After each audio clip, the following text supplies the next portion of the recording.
जैकबाबाद के करीब police mobile हादसे का शिकार हो गई। वाकये में 3 अहलकारों समेत 8 अफराद जख्मी हुए। हादसा कौमी शाहराह गुरशानी मोड़ के करीब पेश आया, जहां पुलिस मोबाइल का टायर बस होने से सड़क पर जाते हुए मोटरसाइकिल सवारों को ठोकर लगने के बाद दरख्त से जा टकराई।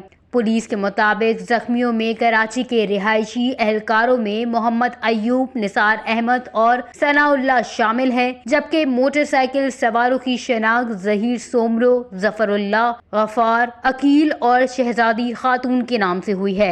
हादसे में तमाम जख्मियों को सिविल अस्पताल मुंतकिल किया गया, जहां से 2 अफराद को नाजुक हालत में लाड़काना रेफर कर दिया गया। वाज़ेह रहे कि पुलिस मोबाइल मोहम्मद मियां सोमरो की वालिदा की मैयत को कराची से जैकबाबाद मुंतकिल करने के प्रोटोकॉल में शामिल थी।